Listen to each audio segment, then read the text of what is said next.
Hello, YouTube, and welcome to another episode of the theme of the month. Today, I want to talk about something that lays the foundation to a lot of things that have to do with sexuality.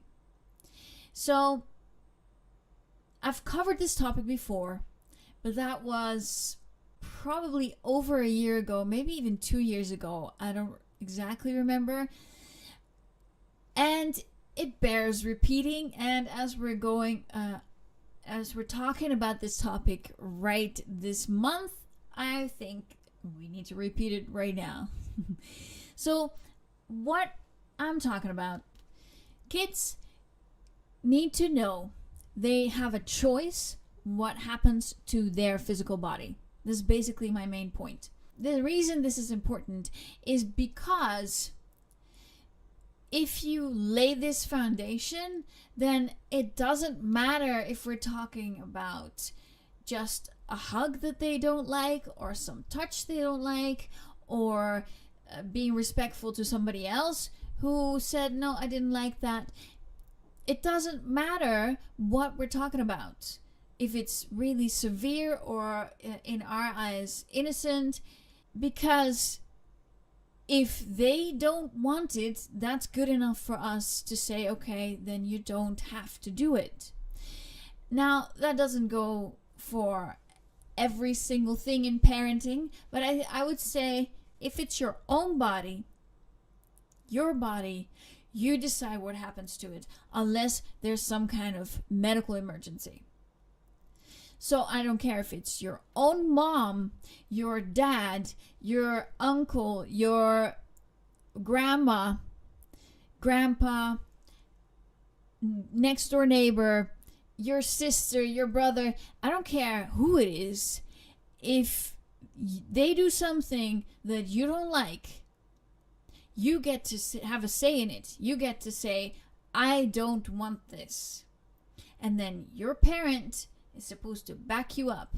I don't care how young you are. You are the parent.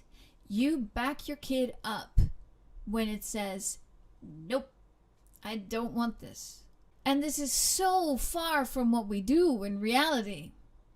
I mean, a few of us actually practice this, but there's so many that just completely ignore what the child wants and just forces the child to hug with grandma, for example, to put up with the next door neighbor patting them on the head, even though they didn't like it.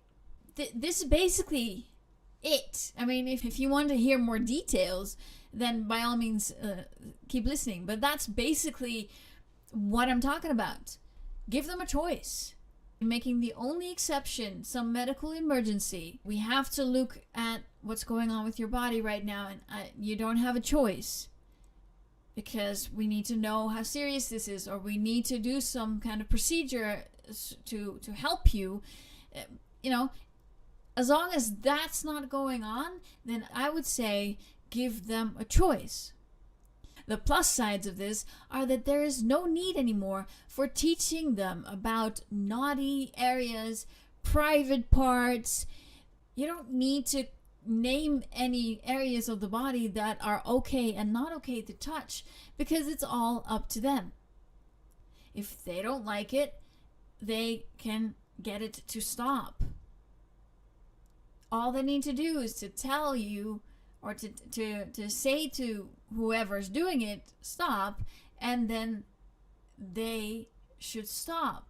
And if this happens in most of the cases, and you back them up every time, then they come to expect this to happen. Then they expect everybody around them to stop. And then they know the fallback is, if somebody doesn't do this, that they can come to you. They come to you immediately. So this is the foundation for any kind of prevention of physical abuse, sexual abuse, or anything like that, because they will come running the moment somebody does something to them they don't like, and the person didn't stop. because they know you have their back. You know that it doesn't matter whatever it is. It doesn't matter if it was some kind of hug they didn't like, or somebody kept poking them in the back, or it was a sexual touch. It doesn't matter. The distinction doesn't matter.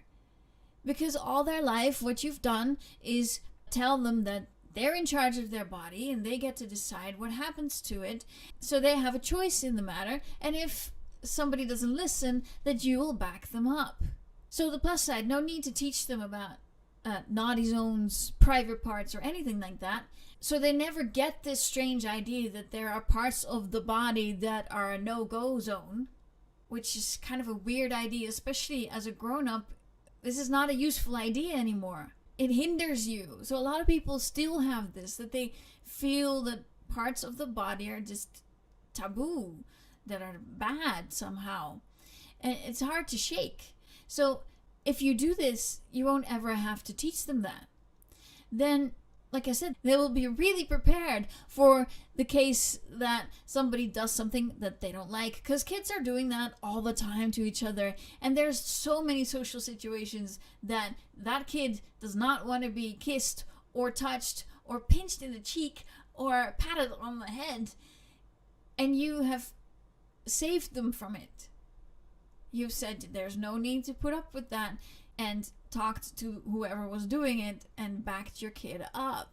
So they know that they have a choice in this. They have a say in what happens to their body. If you do the opposite, they learn the complete opposite. They learn that it doesn't matter what they think. That's going to happen regardless, that adults can do just about anything to them, and it doesn't matter what they think. That's what they learn. That's what you're prepping them for. That's what you're teaching them if you choose to sometimes force them to hug somebody, if you force them to kiss somebody, if you force them to just stand there while they're being kissed or pinched in the cheek. That's what you're teaching them. I think that giving them a choice is a way better option and gives a lot of advantages. Another advantage that we talked about last week is if you do this, then they know from experience that you have their back. We talked last week about talking to your kids and how to do that and how to create this foundation that they will actually come to you for talk and they won't find it awkward to talk to you. And part of that is trusting you. And in this, they know from experience. They will learn from experience that they can trust you. Because of that, they're more likely to come to you if something is up. So we're back to the topic from last week. If you do this, you will create this bond and trust with your child, and it will make them more likely to come to you if something like this happens in the future. Even when they're a teenager, this will still be there. This will be the whole foundation of how you have talked about this and how you have set up this conversation and bond between you two. Downsides. There are downsides.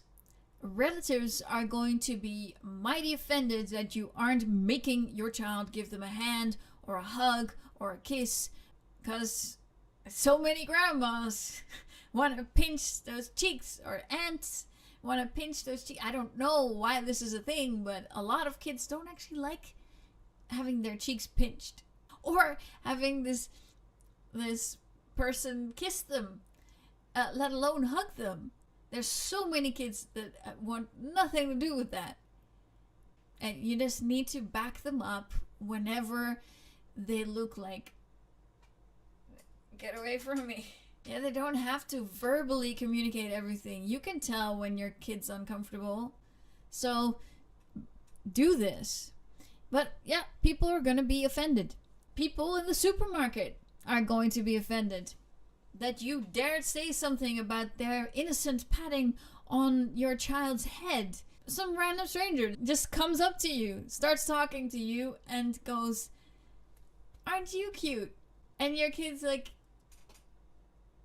this happens fairly often. And this starts already when they're like 0. And there are going to be a lot of social consequences like that. a lot of people are going to be offended. A lot of people are not going to get at all why you're doing this. And you can explain it to them, but you don't have to. They do not get to touch your child if you said it wasn't okay. And why not explain it to them? Because it is pretty self-evident once you explain it, and by explaining it, you're gonna practice, putting this into words, figuring out how you feel about this and why it's so important.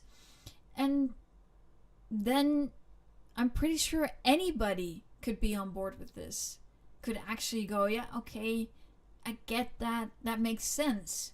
If you don't explain it, that's also fine. You don't owe anybody an explanation. Just know that some people are going to be offended.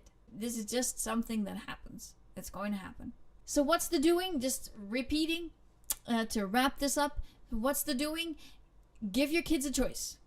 Give your kid a choice. Give your multiple kids a choice in whether they want to be touched physically. What happens to your physical body? And you want to make as few exceptions as you can. Maybe they're having a tantrum and you're holding them to calm them down and to make sure that they don't hit anybody. That sort of thing, that happens. It's going to happen. It'll happen again. That's not a problem, but you want to make as few exceptions as possible to this thing so that they have some sense of, okay, this is most of the time I can decide. And sometimes mom says or dad says, this is best for me. Just like with any parenting situation. So give your kids a choice. Make it clear in any situation that they look uncomfortable that they have a choice. So remind them, you have a choice. You don't have to. Hey, you look uncomfortable. Are you okay? You don't have to hug, right? You know when your kid's uncomfortable. So point it out. Remind them you have a choice. Because it's socially unacceptable, a lot of people are going to tell them they have to. Come on. Or they're going to emotionally manipulate their kid. Tell them, keep reminding them that this is okay. You have a choice. And then stand up for them. So that's 3. Give them a choice. Remind them of their choice. And stand up for them if someone does it anyway. If they just said, no, I don't want to, and somebody does it anyway. Or somebody just goes up to them and didn't even ask. You need to do something in those situations. And then one more thing, there's also a flip side that you also need to enforce and keep a close eye on, that sometimes your child will do something to another kid that they didn't like. In my kid's school, one of the kids is a hugger. He hugs everybody. He loves hugging every single person. And they've had to teach him, like, some people don't like this. You need to back off. If somebody says, no, I don't want to, you back off. And it sounds adorable and it sounds cute, but yes, those parents are right. They had to teach him that not everybody wants to be hugged. And sometimes they want to be hugged one day and the next they don't want to. So you need to back off when somebody doesn't want to anymore. That's the flip side of this same decision of teaching them this. You need to teach them that too. That when you're in a situation like that, you back off. They have a choice. You have the same choice. So give them a choice. Remind them of the choice.